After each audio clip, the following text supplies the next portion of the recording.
Kwentong Bayan.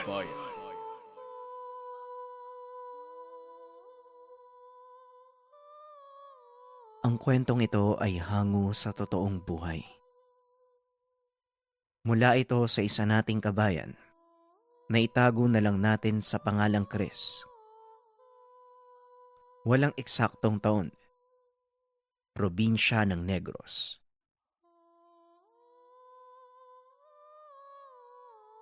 Nang mga panong ito, katuwang ng kanyang ama sa pag-aalaga ng panabong na manok itong si Chris. Sa murang edad, kinakikitaan na ito ng kakaibang hilig sa pagmamanukan. Kinilala din si Chris sa kausayan nito sa paglalagay ng tare. Ngunit ang dahilan kung bakit sikat ang binata ay ang sunod-sunod na panalo sa mga derby na sinasalihan. Talagang walang kupas yung talas mo sa sabong, Chris ah. Mantakin mo. Nasungkit mo na naman yung fastest skill. Hindi lang yun ah. 7 sunod-sunod na panalo. Paminsan nagtataka na ako eh. Bakal ba yung balahibo ng mga alaga mo? Wika ni Tesoy. Kakatapos lang ng isang derby at gaya ng sinabi nito, nauwi na naman ng binata ang kampyonato. Tuwang-tuwa ang ama dahil nakikitang nagtatagumpay ang anak sa piniling larangan. Magaling anak ha. Ngunit siguraduhin mong hindi malalaman ng lahat ang sekreto mo. Magiging delikado para sa'yo, Chris. Wika ng ama. Nakaupo ang tatlo sa sala habang pinag-uusapan ang kanilang panalo. Huwag po kayo mag-alala, tay. Wala pong makakalam ng sekreto natin. At saka, alam kong mapagkakatiwalaan naman tong si Tisoy eh. Hindi tayo ilalaglag niyan. Tugon ni Chris. Lingid sa kaalaman ng lahat. Si Chris at ang kanyang ama ay mga antingero mula sa lahi ng mga manggagamot. Ngunit pinili nilang wag ipaalam sa tao. Sa madaling sabi, sa kanila naputol ang mahabang henerasyon ng mga albularyo. At ginagamit ang mga natutunang kaalaman sa ibang paraan. Ganun pa man, pinanatili na mag-ama ang disiplina ng lihim na karunungan. Ni minsan hindi nila ito ginamit sa pansariling kapakanan o para makapanakit ng kapwa. Ano naman ang balak mo ngayon sa napanalunan mo, Chris? Tanong ni Mang Damian. Dadalaw po ako sa bayan bukas. Pupunta po ako sa bayan punan. Maghatid ng mga pagkain at ibibigay ko din ang bahagi ng napalanunan ko sa mga namamahala. Para po sa mga bata. Tugon ng binata. Bilang pagpapasalamat sa biyayang natanggap, ibinabahagi nito ang kanyang napapalalunan sa mga nangangailangan at isa sa mga naging benepisyaryo ng binata, ang ampunang pagmamay-ari ng kaibigan ng kanilang yumaong Lolo Vicente. Talagang nananalaytay sa kaugatan mong dugo ni Vicente ha. Napakabait mong bata. Pero Chris, hindi ko kinukonsente ang pagsusugal. Alam mo yan.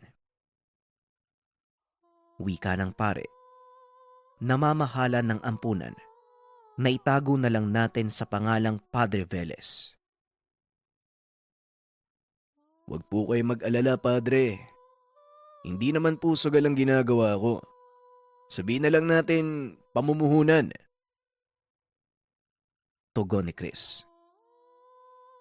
Kung sa bagay, sigurado naman ang panalo mo pero hindi ito ang tamang paraan ng paggamit ng mga minana mong aral sa Lolo Vicente mo. Tugon ni Padre Velez. Alam ko naman po yun, Padre, pero ito lang po yung alam kong paraan para mabilis na makatulong sa inyo at sa iba pang nangangailangan. Huwag po kayo mag-alala. Sa oras na makalikom ako ng malaking halaga, hihinto na po ako sa pagsasabong. Tugon ni Chris. Napailing na lang si Padre Velez dahil ilang beses na itong sinabi sa kanya ni Chris.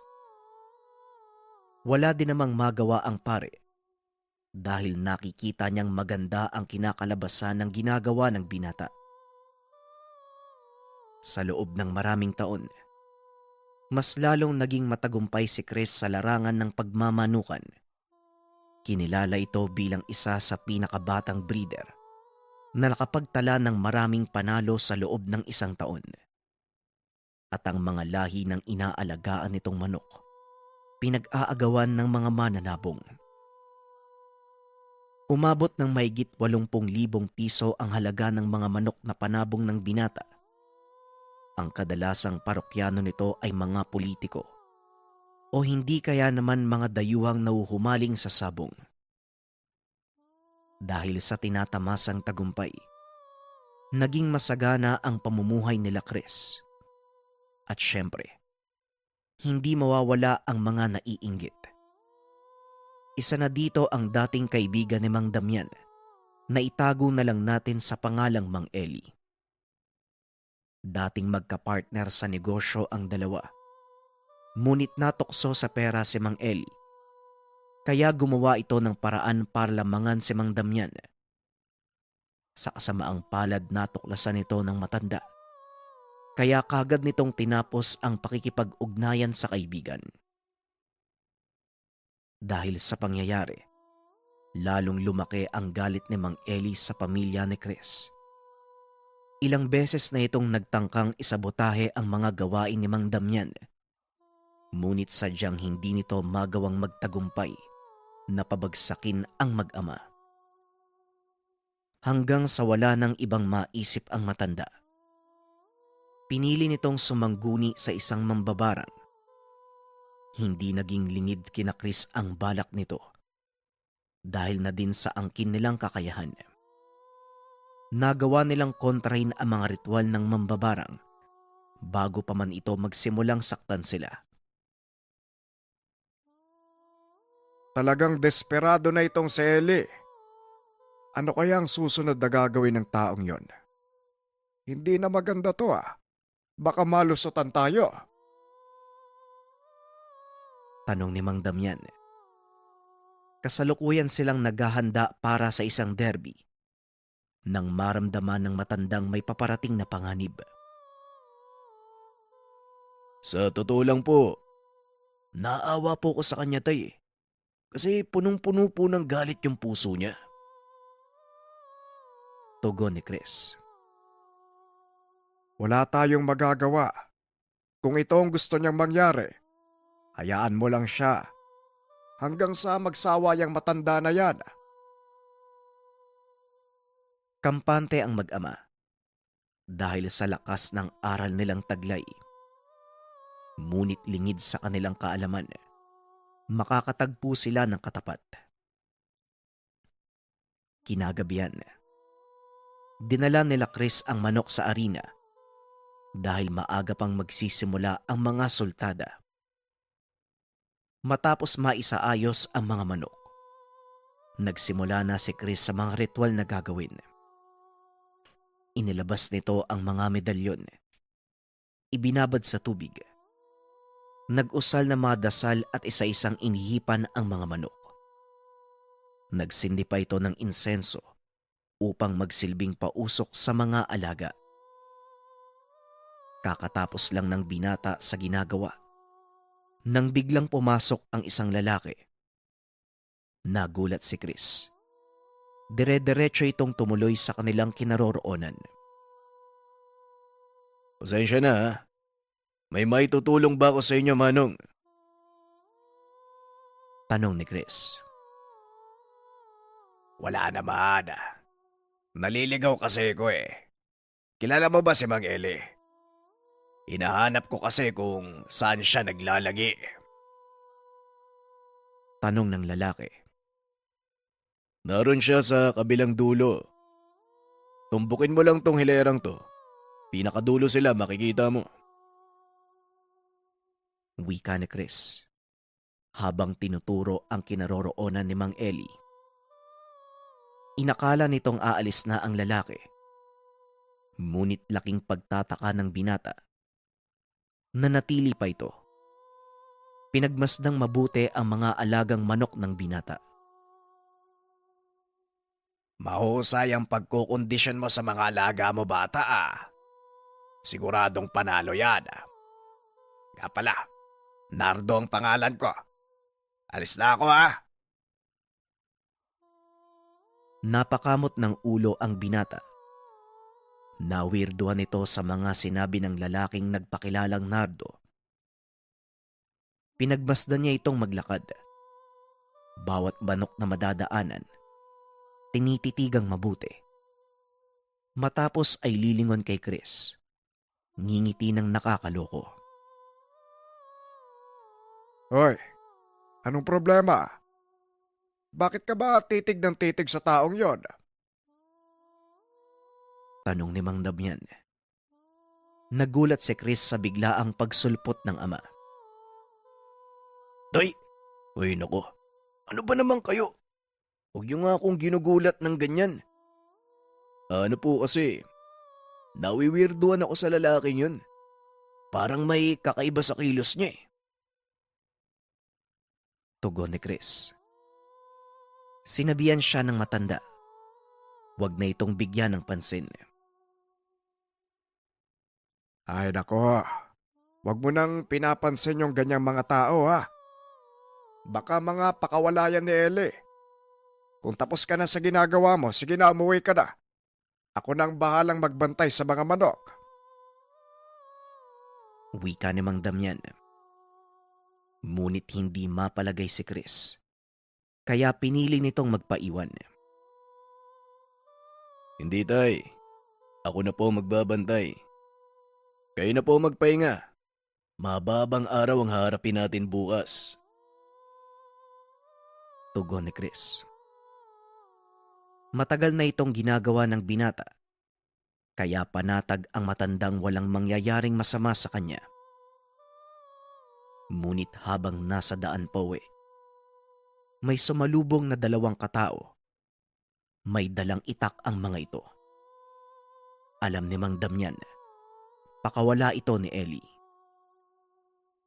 Ay nako nga man talaga, oo.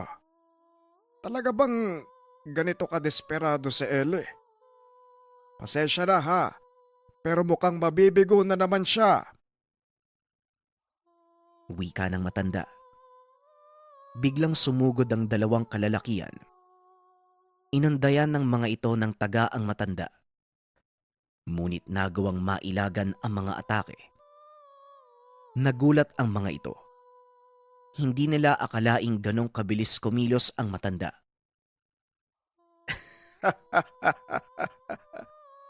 Kung ako sa inyo, hindi ko na itutuloy ang ginagawa nyo.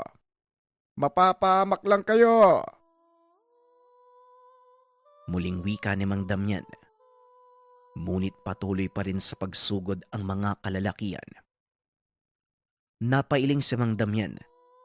Pinagsusuntok ang mga ito. Hindi sila makapaniwala. Sa isang suntok lang, nagawa silang pabagsakin ng isang matanda. Pinagsisipa ng matanda ang mga itak. Kagad bumalik sa kinaroroonan ni Chris. Nagulat ang binata nang makitang humahangos ang matanda. Ote, bakit po kayo bumalik? Ano nangyari sa inyo? Tanong ni Chris. Ano pa bang aasahan mong mangyari? Pinaabangan ako ni Ellie sa mga alipores niya. Pero wala namang magagawa yung mga yun eh. Kaya yun, natutulog na sa tabi ng daan. Tugon ni Mang Damian. Dali-daling lumabas si Chris sa pag-asang maaabutan pa nito ang mga kalalakian. Ngunit wala na ang mga ito nang dumating siya sa lugar. Dali-daling bumalik ang binata sa ama. Nakita nitong nakikipag-usap ang matanda sa tagapangasiwa ng soldata. O mabuti naman nakabalik ka na. Mapapaaga ang soldata ha. Kaya ihanda mo na ang mga manok dahil mukhang una ka sa pila. Dali-dali namang kumilos si Chris. Dinala ang unang manok na lalaban. Pag-akyat niya sa ruweba, biglang nagsigawan ang mga tao at halos lahat ng tao ay sa kanya pumusta. Mukhang lambyado tayo ngayon, Chris ah. Halos lahat ng tao sa'yo yung bato ng pusta eh. Wika ni Tisoy. Oo nga eh. Pero wag tayong magpapakasigurado. Dahil si Mang Eli ang kalaban natin sa unang soldata. Mukhang may nakatagong alas yung matandang to eh. Kanina pa iba tumingin no? Pangisi-ngisi pa. Tugon ni Chris. Ilang sandali pa umakyat ang lalaking nakilala nito sa likuran. Nanlaki mga mata ng binata dahil itim na manok ang dala nito.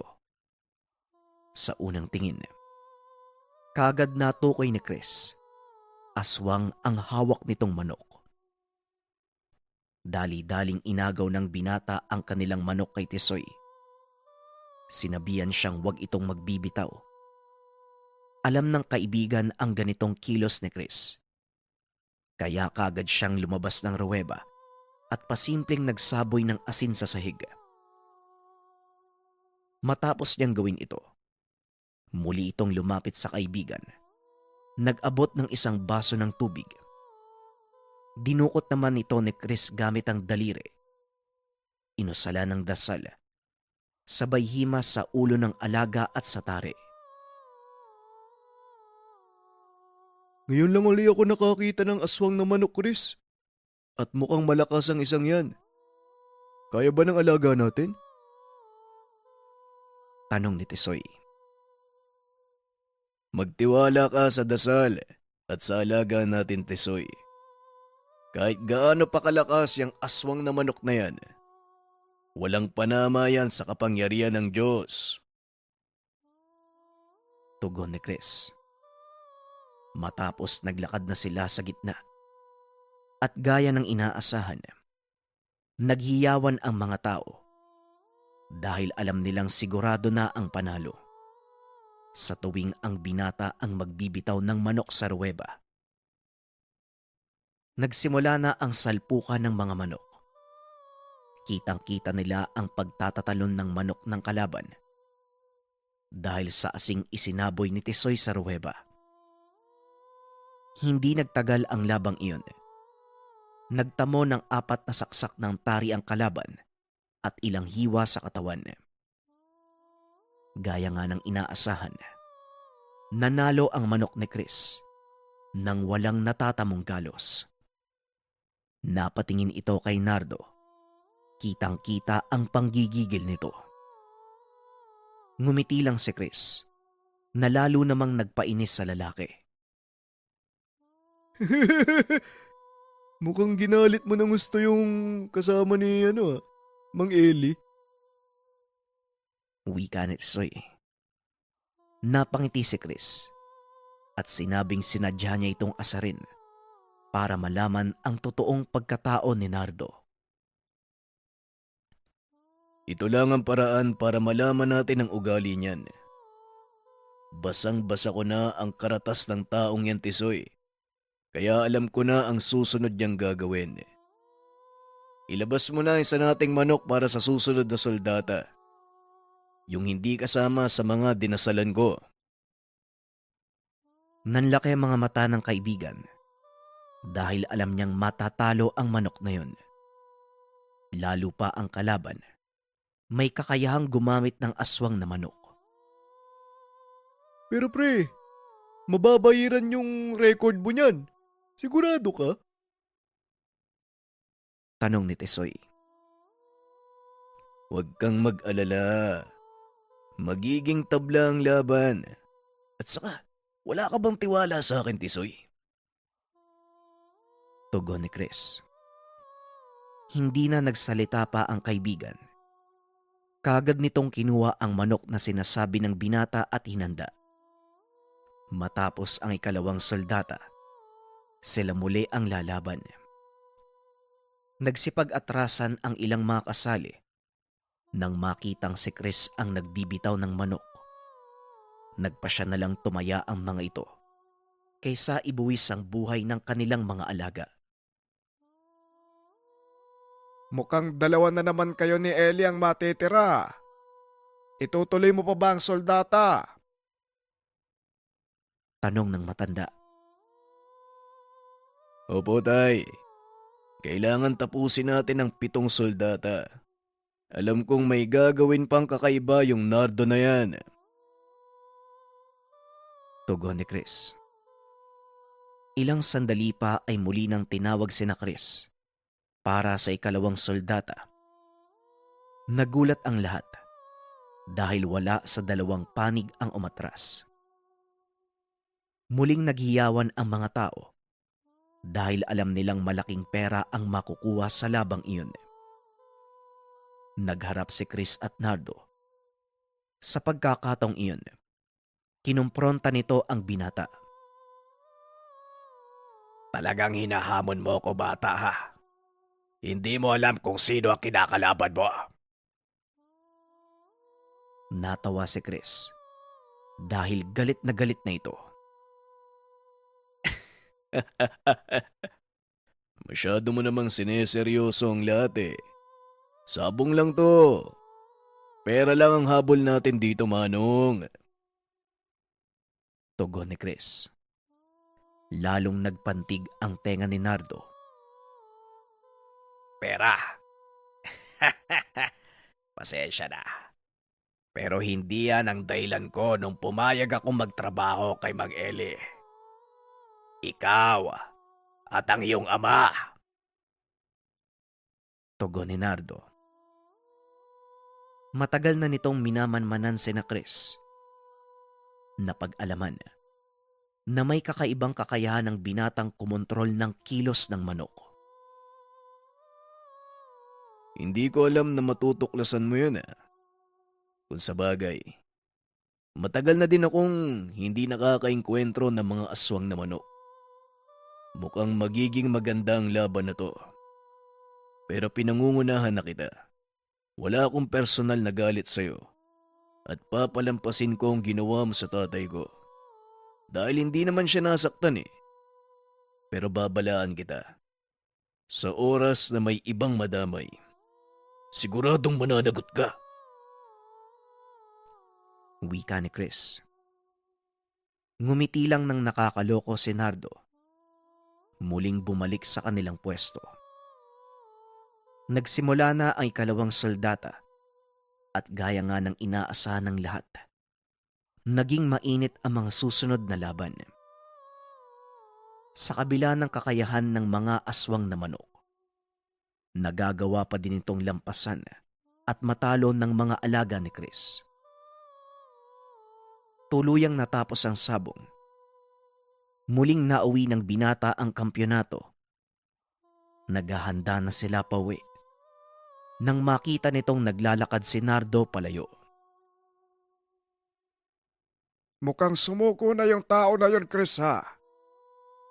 Sana, nung una pa lang nalaman niya nang hindi siya mananalo.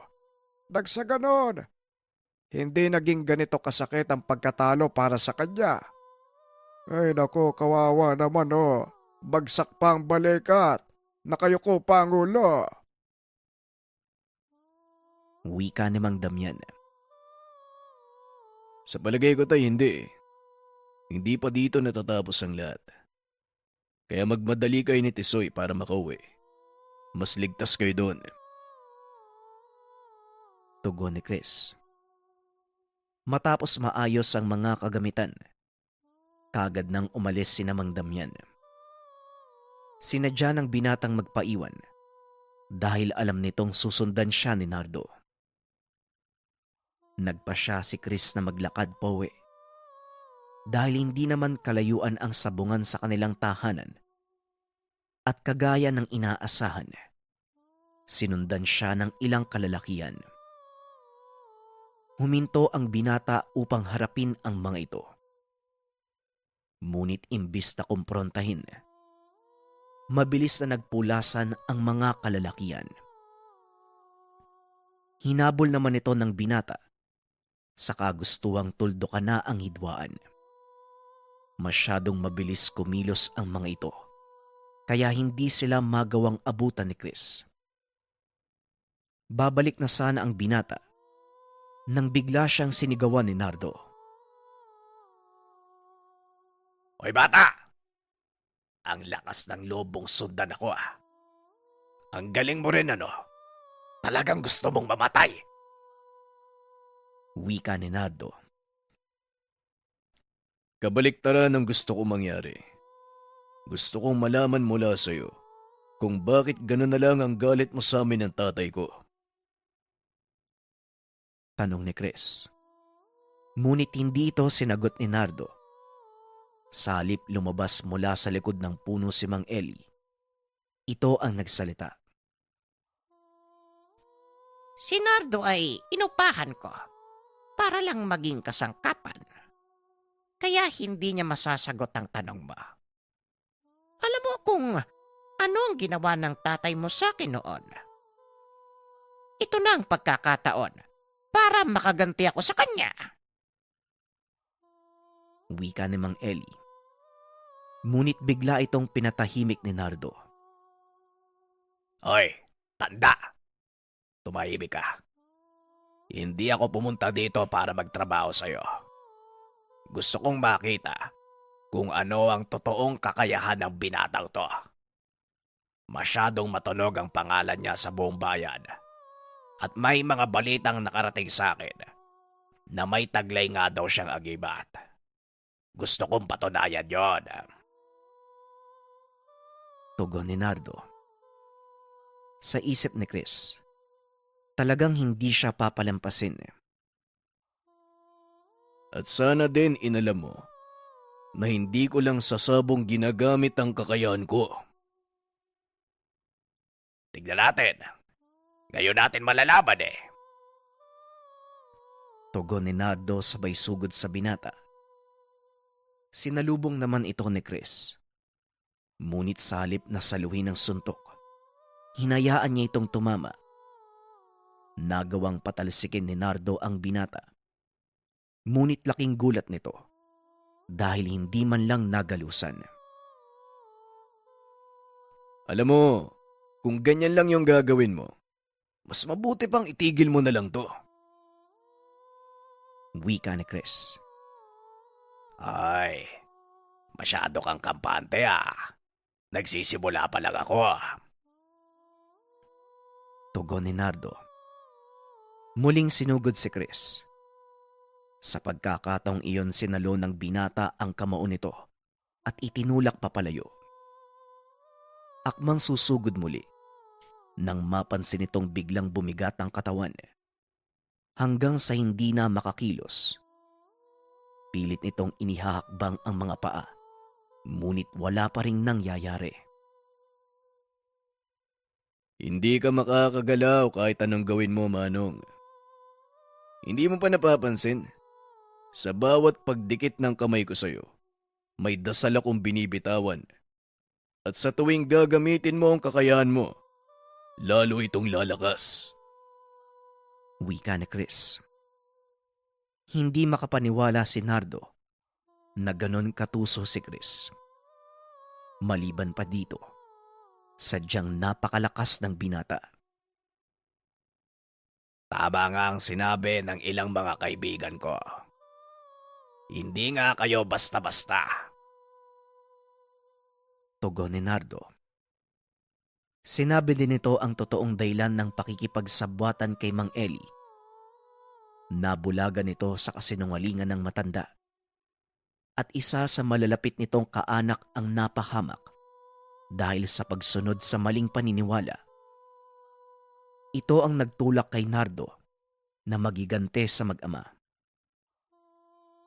Bagaman hindi nakilala ng lubusan ang mga ito, masasabi ni Nardo na mabuting tao si Chris at Mang Damian. Ngunit hindi matanggap ni Mang Eli ang kabiguan.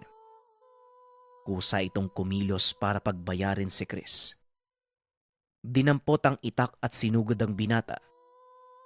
Sa pagkakataong iyon, Isa sa mga kasama ni Nardo ang pumigil sa kanya. Pasensyaan tayo Mang-Eli. Pero kung merong dapat magbayad dito, sa palagay ko ikaw yon. Wika ni Nardo. Hindi mo ba nakikita? Sila ang pumatay sa kamag-anak mo. Kaya huwag kang magpapabulag sa mga sinasabi nila. Tugon ni Mang Eli. Hindi Mang-Eli. Ikaw ang nabubulagan ng galit. Hindi rin totoong masama ang mag-ama. Dahil kung kagaya sila ng sinabi mo, matagal nang patay ang dalawa kong kasama. Oo, mali ka ng hinala Mang-Eli. Hindi nila tinuluyan ang mga kamag-anak ko. Wika ni Nardo. Mang-Eli, itigil niyo po ang paghihiganti. Dahil wala naman pong mararating ang pagod niyo. Kayo lang din ang mapapahamak sa uli. Wika ng binata. Ngunit hindi talaga matanggap ng matanda ang pagkatalo. Pinakawalan nito ang mga alagang aswang na manok ni Nardo. Sinugod ng mga ito si Chris. Dahilan para magtamo ng sugat ang binata. Dali-dali namang pinigilan ni Nardo ang mga alaga. Ngunit maging siya, sinalakay ng mga nilalang. Nardo, bakit mo sinalubong ang mga alaga mo? Kaya kong pangalagaan ang sarili ko. Wika ng binata habang sinasalo si Nardo. May taglay na nakakamatay na laso ng kalmot na mga alaga ko. At paniguradong mamamatay ka kapag napuruan. Mabuti na lang, daplis lang ang tumama sa'yo. Tugon ni Nardo. Kinapa nito ang likod ng lalaki. Nanlaki mga mata dahil punong-puno ng dugo ang kanyang kamay. May sugat ka. Kailangan nating gamutin yan. Halika, tumayo ka, Nardo! Wika ng binata. Ngunit pinigilan ito ni Nardo. Hindi na, Chris. Huli na ang lahat para sa akin. Ilang sandali lang. Kakalat na ang lason papunta sa utak ko. Kaya habang nasa katinuan pa ako, pakiusap, patayin mo na ako. Nanlaki ang mga mata ng binata dahil sa sinabi ni Nardo. Alam mong hindi ko gagawin ang bagay na yan. Walang mangyayari sa'yo. Kaya kang gamutin ni tatay. Wika ni Chris. Hindi, bata. Sa oras na kumalat hanggang sa utak ko ang lason, magiging aswang ako. Mawawala sa sarili. Kaya pakiusap, gawin mo na ang sinasabi ko. Tugon ni Nardo. Bigla namang sumigaw si Mang Eli. Nakita ng binatang kinukuyog ito ng mga alaga ni Nardo. May pag-asa pa kaya tumayo ka dyan. Kailangan kitang madala kay tatay. Muling wika ni Chris habang pilit na itinatayo si Nardo.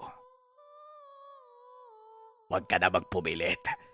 Hindi na ako aabot sa inyo kaya pakiusap, patayin mo na ako. Tugon ni Nardo. Sabay abot ng punyal kay Chris. Ngunit dahil matigas ang ulo nito, itinapon ng binata ang punyal. Magtiwala ka sa akin dahil kaya kitang iligtas. Dali-dali nitong tinakbo si Nardo pauwi ng tahanan. Napapangiti na lang ito dahil hindi niya akalaing mag-aaksaya ng lakas ang binata upang iligtas ang buhay ng taong nagtangkang pumatay sa kanya. Pagdating sa kanilang tahanan, kagad sinabi ni Chris ang nangyari. Hindi naman nagdalawang isip si Mang Damian na gamutin si Nardo. Gamit ang ilang sangkap at kaalaman sa panggagamot, nagawa nitong alisin ang lason sa katawan ng tao at nailigtas ang buhay niya. Sana kaibigan, gamitin mo ang ikalawang pagkakataon na ito para gawin ang tama. Wika ni Chris. Talaga ngang mabuti kayo tao. Maraming salamat, Chris. Minulat mo ko sa katotohanan. Tugon ni Nardo. Matapos ang ilang araw ay nagpaalam na ito sa mag-ama. Samantalang si Mang Damian at Chris, ipinagpatuloy ang kanilang gawain. Kagaya ng dati, tumutulong pa rin sila sa mga nangangailangan gamit ang kanilang napapanalunan sa sabong. Mas lalo pang naging matagumpay ang mag-ama at kasalukuyang nagmamay-ari ng malaking sabungan sa kanilang lugar. Samantalang si Mang Eli naman, wala nang nakaalam kung ano ang totoong nangyari. Dahil matapos ng kaganapan, hindi na ito muli pang nakita. Hindi nagtagal, lumaganap sa kanilang lugar ang kwento. Nalaman ng lahat ang kanilang sekreto. Sa bandang huli, hinunto ni Chris ang pagsasabong. Itinoon ang pansin sa paghahayupan. Malaki din ang naipon nito, kaya nagawang makabili ng binata ng malawak na lupain sa ibang lugar. Namuhay ng tahimik si Chris kasama ang kanyang pamilya. Walang sino man ang nakakaalam na minsan siyang kinilala bilang sabongerong antingero. Ang kwentong ito ay hango sa totoong buhay. Mula ito sa isa nating kabayan na itago na lang natin sa pangalang Evan. Walang eksaktong taon. Probinsya ng Quezon. Simulan na natin ang kwento, mga kabayan.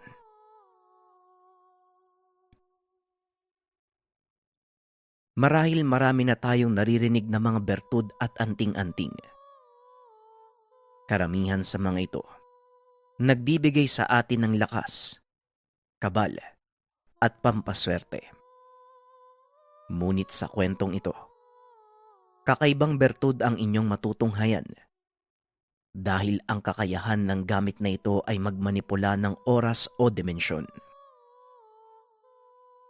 Nagsimula ang kasaysayan sa isang liblib na lugar sa probinsya ng Quezon, partikular sa tahanan ng binatang nagngangalang Evan.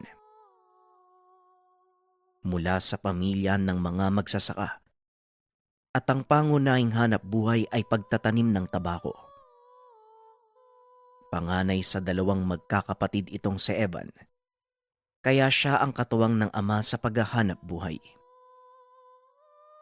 Sa murang edad, namulat sa kahirapan ng buhay ang binata, kaya naman napakasipag nito. Maliban sa pagtatrabaho sa sariling taniman, nakikidayo pa ito sa ibang lugar para manggapas ng palay o hindi kaya naman kumuha ng trabahong pambukid katulad ng paglilinis ng pilapil at pag-aararo. Kasama nito ang alagang kalabaw na pinangalan ng Sikla, nang ibig sabihin, unang pagdilim ng buwan. Maamo ang kalabaw na ito at halos nakakaintindi ng mga utos ni Evan. Humahanga ang mga tao sa tuwing nagtatrabaho ang dalawa dahil hindi tinatalian ng binata ang napakalaking alaga. Pilantik lang ng daliri at senyas lang ang paraan ni Evan upang pasunurin ito. Ang dahilan kung bakit inilarawan sa kwentong ito ang katangian ng alagang kalabaw ng binata, dahil ito ang naging daan ng tuluyang pagbabago ng buhay ni Evan. Isang hapon habang nagpapahinga, pinapakain ito ng damo ang alaga. Nakaupo sa pilapil. Kakatapos lang nilang hakutin ang inaning tabako, kaya pinili ng binatang pagpahingahin muna ang alaga bago tuluyang umuwi. Evan, sumunod kayo ni Sikla. Huwag na magpagabi. Delikado sa daan. Wika ng ama ni Evan na itago na lang natin sa pangalang Mang Nasyo. Opo, tay. Susunod na din kami. Pinauubos ko lang kay Sikla ang pagkain niya. Tugon ng binata. Kagad nang lumakad ang mag-ama. Palubog na ang araw ng mga oras na yun. Ngunit wala pang balak na umuwi ang binata. Naisip nitong paliguan muna si Sikla dahil buong araw itong nagtatrabaho sa ilalim ng sikat ng araw. Matapos kumain ng alaga, sumakay ang binata sa likod nito. Sumenyas papunta sa ilog. Mabilis namang naglakad ang kalabaw na tila tuwang-tuwa. Hindi pa man nakakababa ang binata, dire-diretso itong lumublob sa tubig, dahilan para mabasa ang suot na damit. Ano ka ba naman, Sikla? Alam mong hindi pa ako nakakababa eh. Yari tayo nito kay nanay. Wika ng binata. Hinayaan itong magbabad sandali ang alaga. Ilang minuto pa ang nakalipas ay kusa na itong umahon. Alam mo, Sikla, pagod na pagod ako ngayong araw. Baka pwede mo naman akong isakay pa uwi oh. Wika nito sa alaga. Ngunit imbis na huminto, biglang kumaripas ng takbo ang kalabaw na parabang inaasar si Evan. Aba, lokong to ah. Sige, tumakbo ka. Bukas hindi kita bibigyan ng tubig na may asin. Wika ng binata. Hindi huminto ang kalabaw. Salip ay nagpatuloy ito sa pagtakbo. Nagtatatalon na parabang batang tuwang-tuwa. Wala nang nagawa si Evan kung hindi sundan ng alaga. Hanggang sa napansin ito na biglang huminto si Sikla. Nagtataka ang binata dahil kakaiba ang kinikilos ng alaga. Nakatitig ito sa tabi ng daan habang nagbubuga ng hangin sa ilong. Kinakahig pa ang paa sa lupa. Bakit, Sikla? Anong problema? May ahas ba? Tanong ni Evan. Kadalasang ginagawa ito ng alaga sa tuwing may makamandag na hayop itong nakakasalubong o hindi kaya naman may nakikita itong bago sa kanyang paningin. Patuloy ang ginagawa ng kalabaw, kaya tinignang mabuti ng binata ang daan, ngunit wala naman itong makitang ahas o kahit ano. Akmang tutuloy na sa paglalakad ang binata nang biglang idampi ni Sikla ang kaliwang sungay nito sa dibdib ng binata na tila ba binabalaan siyang wag tumuloy sa paglalakad. Ano bang problema, Sikla? Kailangan na nating makauwi gabi na oh. Papagalitan tayo ni tatay niyan eh. Iritang wika ni Evan. Ngunit patuloy pa rin si Sikla sa pagtulak sa kanya palayo. Pinili ni Evan na pakiramdaman ng alaga hanggang sa mapatitig ito kung saan nakatutok ang tingin ng kalabaw. Nanlaki ang mga mata ni Evan nang makita ang walang malay na babae. Nakasandal ito sa puno at puro sugat ang braso. Punit-punit din ang kasuotan nito na parang nilapa ng kung anong mabangis na hayop. Nilapitan nito ng binata. Tinignan kung buhay pa ang babae. Nakahinga ng maluwag si Evan dahil naramdamang humihinga pa ito. Dali-daling binuwat ni Evan ang dalaga. Isinakay sa likuran ni Sikla. Nung una ay ayaw pang gumalaw ng kalabaw na parabang may kinakatakutan. Ngunit nang pinalo ni Evan, kagad nang naglakad pauwi. Pagkarating sa tahanan ay nagalit si Mang Nasyo nang makita ang dalagang sakay ni Sikla. Saan ang galing ang babaeng yan, Evan? Bakit mo dinala dito? Tanong ni Mang Rasyo. Nakita ko lang po siya sa tabi ng daan, Tay. Hindi ko rin po siya kilala pero alam kong kailangan niya ng tulong. Kaya po bilisan na po natin bago pa po siya maabusan ng dugo. Tugon ng binata. Dali-dali namang binuhat ng matanda ang dalaga papasok ng tahanan. Inilapag ito sa higaan at tinawag ang ina ni Evan upang tignan ang katawan ng dalaga. Ilang minuto lang ang nakalipas ay lumabas ang ginang. Nagtaka si Evan sa sinabi ng ina. Wala namang sugat yung dalaga. Ano bang nangyari sa kanya, Evan? Wika ng ina ni Evan na itago na lang natin sa pangalang Aling Baling. Ha? Imposible naman po yun, Nay. Kahit tignan niyo po yung likod ni Sikla, nandun pa po yung dugo eh. Kaya paano niyo po nasabi na walang sugat? Tugon ng binata. Dali-dali itong pumasok sa kwarto at nagulat dahil nakita nitong wala na ang mga sugat na natamo nito. Papanong nangyari to? Saan mo ba talaga napulot ang babaeng yan, Evan? Tanong ni Mang Nasyo. Hindi ko nga po kilala yung babaeng yan. Ang kulit mo naman po, Tay. Medyo nairita si Evan ng mga sandaling iyon. Akmang lalabas na sana sa kwarto ang binata nang magkamalay ang dalaga. Dali-daling lumapit ang binata sa tabi ng higaan at tinanong ito. Maaari ko bang malaman ang pangalan mo? Tanong ni Evan. Ang pangalan ko'y Elena.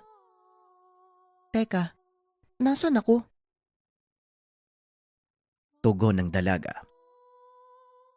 Nandito ka sa bahay. Nakita ka namin sa tabi ng daan eh.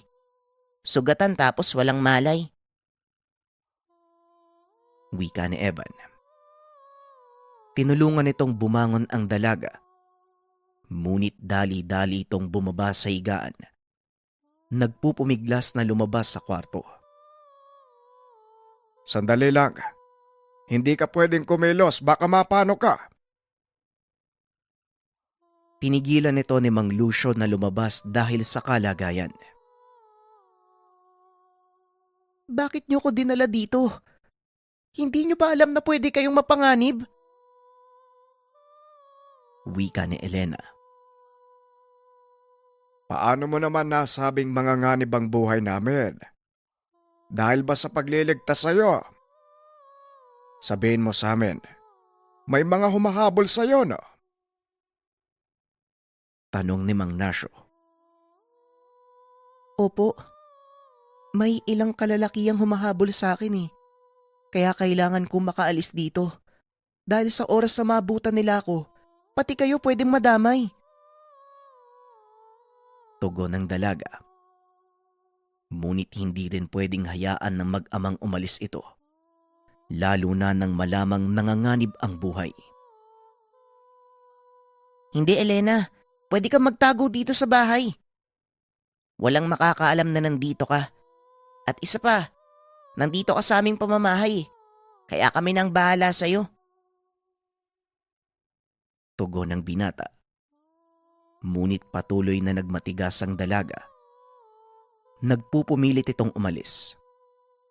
Dali-daling lumabas ang dalaga papunta sa bakuran. Ngunit kaagad din siyang napahinto. Sinundan ni Eva ng dalaga. Nakita ang dalawang lalaking nakatayo sa mismong harapan ng bahay.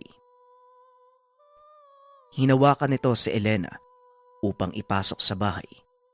Ngunit hinawi ng dalaga ang kamay ng binata. Pumasok ka sa loob ng bahay. Ako ang sadya nila eh. Ayokong mapahamak kayo. Wika ng dalaga. Hawak nito ang kamay ni Evan. At may kung anong palihim na inaabot sa binata.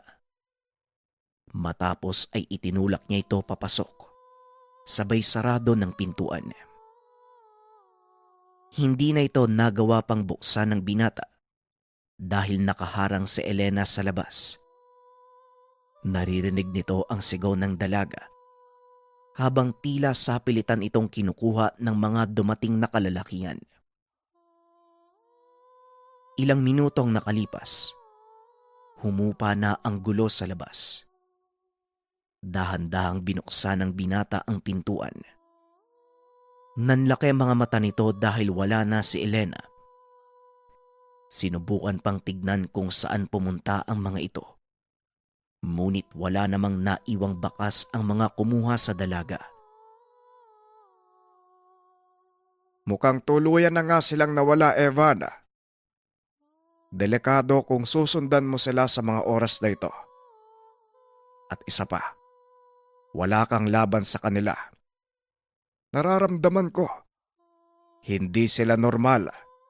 Kaya kalimutan mo na lang. Wika ni Mang Nasyo. Ngunit hindi mapakali ang binata. Bagaman sinunod ang ama, hindi nawala sa isip nito ang kagustuhang iligtas sa Elena. Pumasok sa Evan sa kwarto. Humiga sa kama. Kinapa ang bulsa. Naalala ang inabot ng dalaga.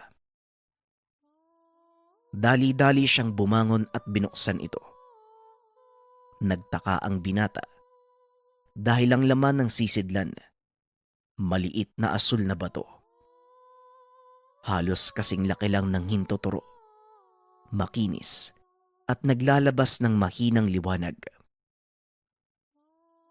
Nakita ng binata ang liwanag dahil medyo madilim ang gaserang nasa silid ni Evan.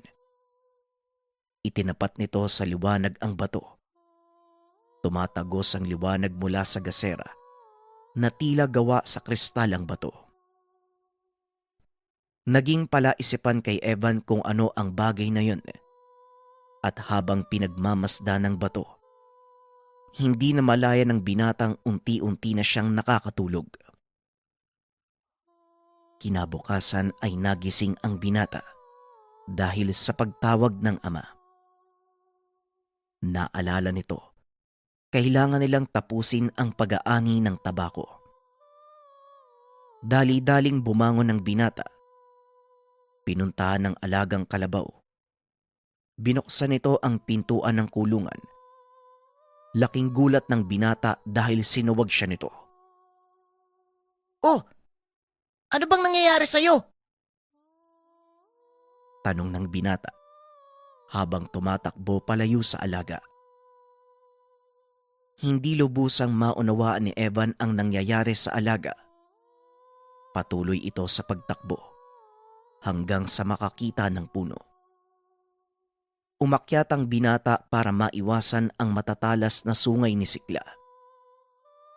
Nagpaikot-ikot ang kalabaw sa ilalim habang nakalambitin si Evan sa sanga. Pilit nitong iniisip kung ano ang nangyayari sa alaga. Hanggang sa mapagtanto nito ang nangyari kay Elena nang matagpuan ni Sikla. Naupo ang binata sa sanga. Muling kinuha ang supot na ibinigay ng dalaga. Sa oras na ilabas niya ito, biglang huminto si Sikla sa pag-ikot. Itinutok ang tingin sa kanya. Oh, ano na Sikla? Nakilala mo na uli ako. Tanong ni Evan. Dahan-dahan itong bumaba sa puno. Nilapitan ang kalabaw. Nakainga ng maluwagang binata dahil huminahon na ito. Tapos na ba kayo maglaro? Kailangan na nating hakutin yung mga tabako bago pa malanta. Wika ni Mang Nasyo. Kagad nang sumunod si Evan, kasama si Sikla. Ngunit hindi pa rin ito maunawaan kung bakit biglang nagwala ang alaga. Pagkarating sa bukid, sinimula ng binata ang paghahakot. Nangangalahati na ito nang magpaalam ang ama na uuwi na dahil sumama ang kanyang tiyan. Sige po tay, walang problema. Ako na pong bahala dito. Magpahinga na lang po kayo sa bahay. Wika ni Evan. Bandang hapon na nang matapos ni Evan ang gawain. Ngunit ang ipinagtataka ng binata, hindi man lang siya nakaramdam ng pagod. Medyo madilim na nang magpa siyang umuwi si Evan at mas lalo pa itong nagtaka sa nangyari. Sikla, ako lang ba to? O talagang maliwanag yung paligid? Tanong ng binata sa alaga. Alam nitong lumuwag na ang araw, ngunit nagagawa pa rin niyang makakita ng malinaw sa daanan. Bukod sa nakakakita sa dilim, naging mas malakas din ang pandinig at pangdama nito. Hindi malaman ng binata ang nangyayari, ngunit ang ikinatuwa niya, pagkarating sa tahanan, sinabi ni Evan sa ama ang nangyari. Pinagtawanan siya ng matanda at gaya ng inaasahan ay hindi ito naniwala. Ano bang sinasabi mo, Evan? Paanong lilinaw yung mata mo sa gabi? Tanghaling tapat nga nakadapa ka pa. Wika ng matanda. Ngunit pinatunayan ito ni Evan. Inihipan ng binata ang gasera at sinabihan ang ama na huwag umalis sa kinauupuan. Medyo malayo ang kinaroroonan ng binata at nasa kusina naman ang ama. Napakadilim sa loob ng tahanan. Nagulat si Mang Nasyo nang biglang sindihan ni Evan ang gaserang nasa tabi nito. Nagawang makapunta ng binata sa kinaroroonan ng ama sa gitna ng dilim. Nang hindi tinatamaan ang anumang kasangkapan sa bahay. Ngayon tay, naniniwala ka na ba? Tanong ni Evan. Oo anak, pero paano mo naman nagawa yun? Hindi rin maipaliwanag ng binata ang nangyayari. Ngunit iisa lang ang alam ni Evan. Nagsimula ito nang mahawakan niya ang batong ibinigay ni Elena. Ang mabuti pa, bukas pupunta tayo kay Mang Elyong. Siguradong alam niya ang tungkol sa batong yan. Wika ng matanda. Si Mang Elyong ang kinikilalang albularyo sa bayan. Marami itong nalalaman tungkol sa mutya at iba pang bertud.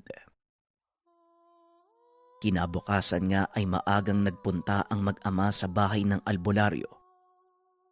Saktong nagkakape ito sa kanyang bakuran nang dumating ang dalawa. Nasyo, ang aga mo namang napasugod, anong problema? Nabali na naman ba yung balakang ba? Tanong ng matandang albularyo. Tatang Elyong talaga, puro kalokohan ano?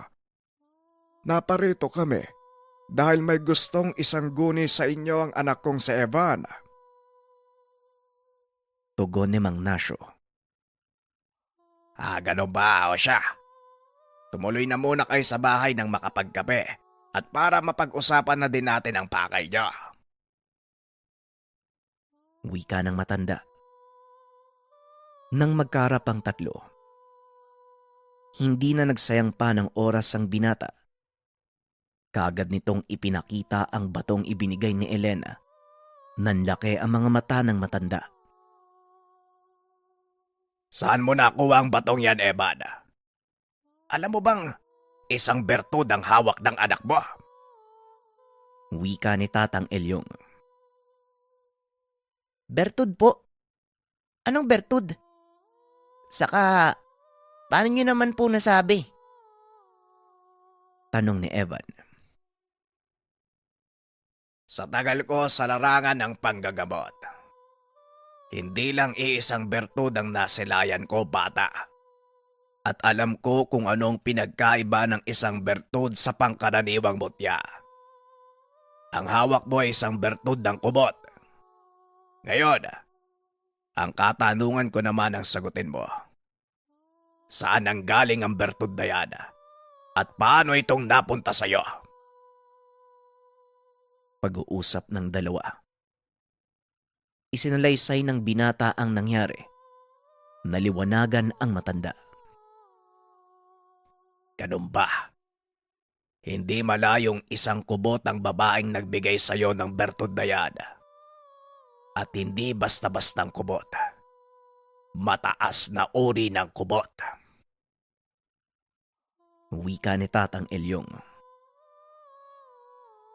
Pero hindi ko naman po siya gaanong kakilala, Tatang Elyong. Kinuha po siya ng 2 lalaki.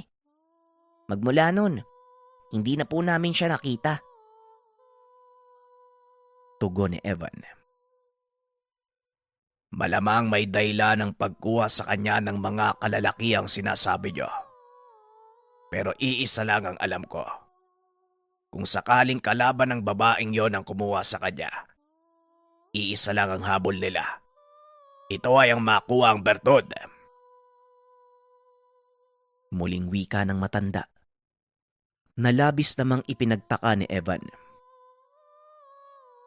Bakit naman po nila nanaising kunin yung bertud sa taong yun, Tatang?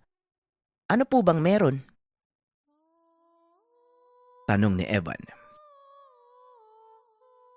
Ang bertud ng kubot, may kakayahang magmanipula ng oras o dimensyon.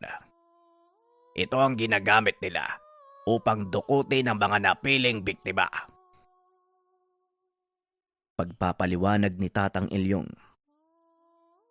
Sa mga hindi nakakaalam, ang kubot ay mga uri ng aswang na may malapad na pakpak. Ginagamit nila ito upang sukluban ang kanilang biktima at gagamitin ang kanilang kakayahang maglaho upang mapunta sa malayong lugar. Kaya kadalasan ang mga nakakaligtas sa atake ng kubot wala nang kakayahan pang makabalik sa kanilang pinanggalingan. Matapos sa paliwanag ng matanda ang tungkol sa bertud, nagpaalam na ang mag-ama. Ngunit bago pa man sila umalis, binalaan nito ang binatang mag-ingat dahil malamang sa mga oras na yun, hinahanap na ng mga dumukot kay Elena ang bertud na hawak-hawak niya. Salamat po, Tatang. Huwag po kayong mag-alala. Mag-iingat po ako.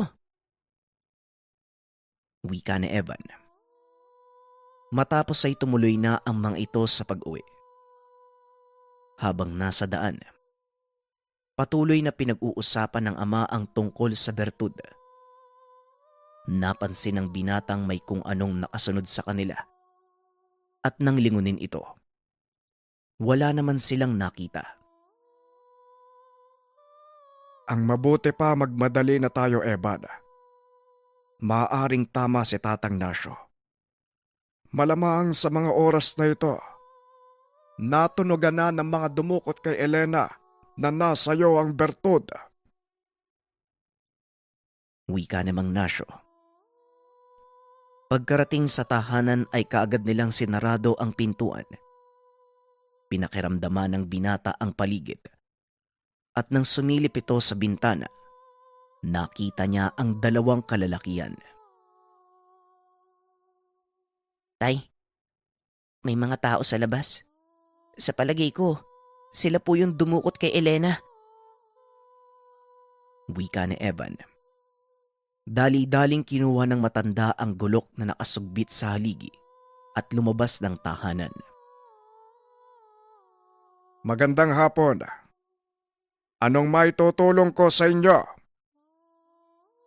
Tanong ni Mang Nasyo. Nakatayo lang si Evan sa likod ng ama. Nakikinig sa kanilang usapan.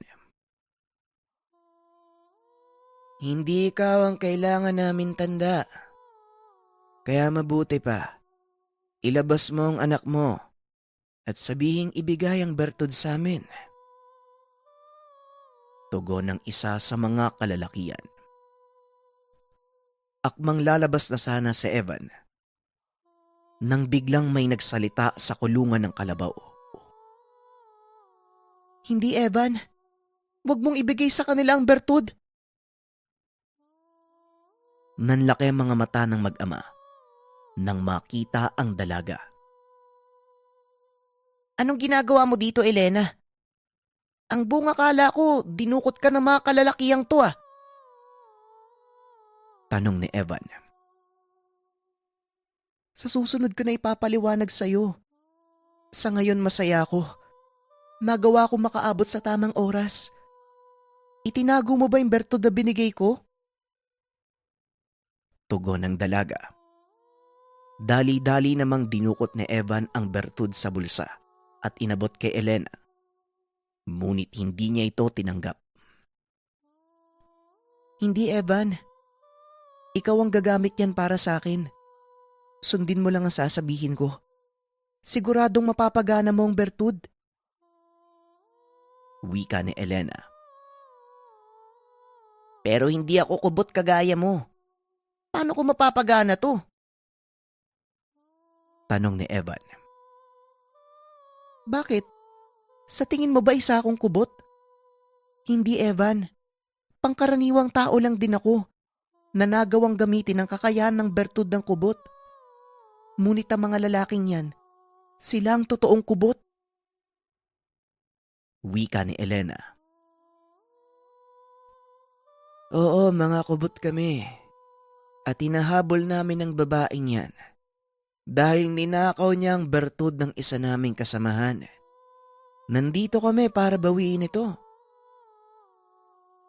Wika ng lalaki. Elena, totoo ba yung sinasabi nila? Tanong ni Evan. Evan, may dahilan ako kung bakit ko ninakaw yung bertud. At pagtagal mauunawaan mo din yun. Tugon ni Elena.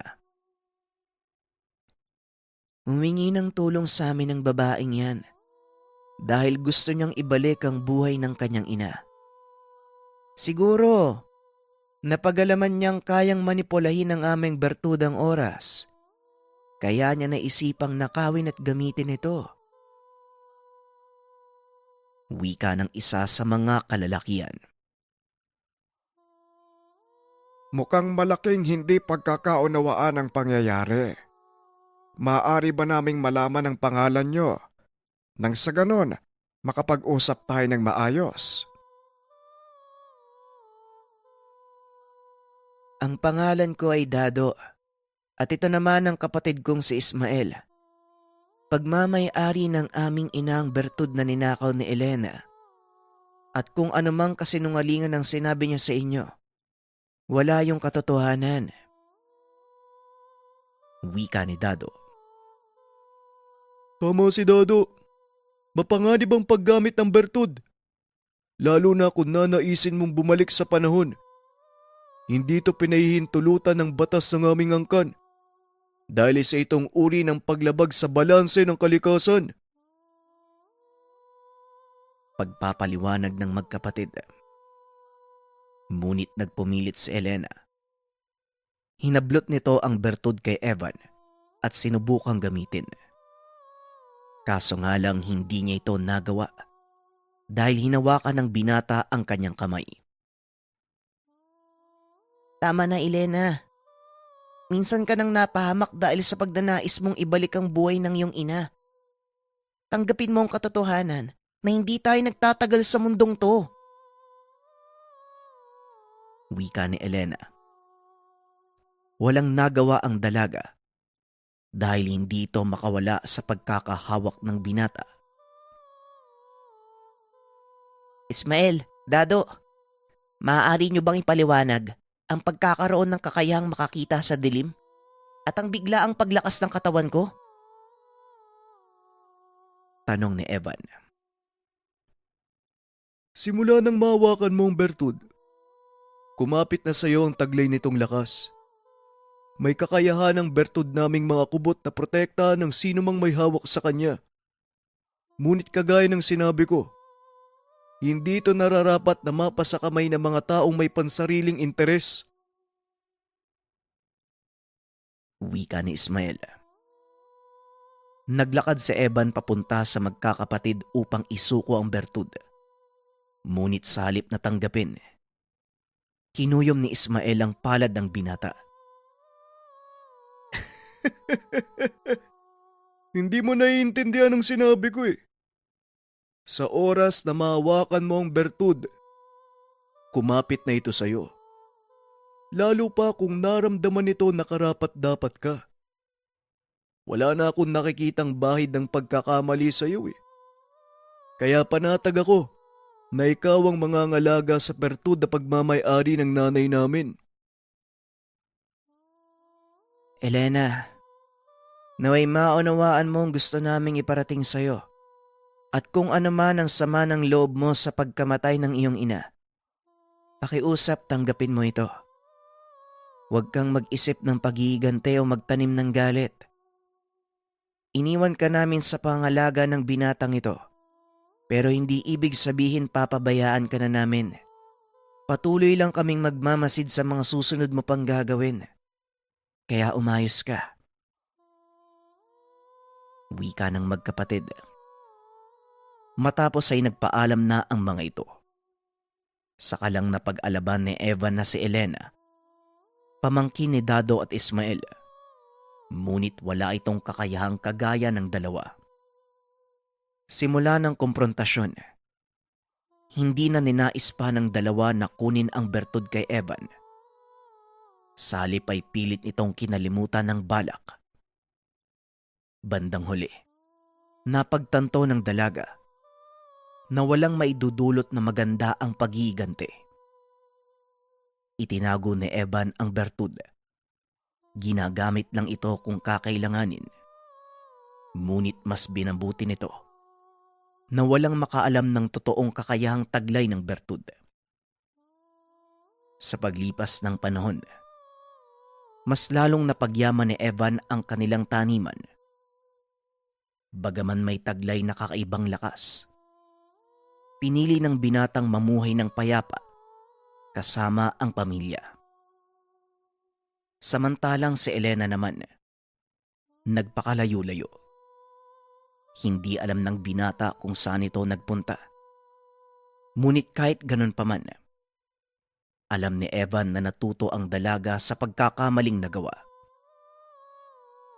Sa kasalukuyan, patuloy pa ring sinasariwa ni Evan ang mga pangyayari sa pamamagitan ng pagbabahagi ng kwento na ito sa kanyang mga apo. Namangha ang mga bata sa tuwing isinasalaysay ng kanilang lolo ang bertud na iniwan sa kanya, ang bertud na nagpabago ng kanyang buhay, ang bertud ng kubot.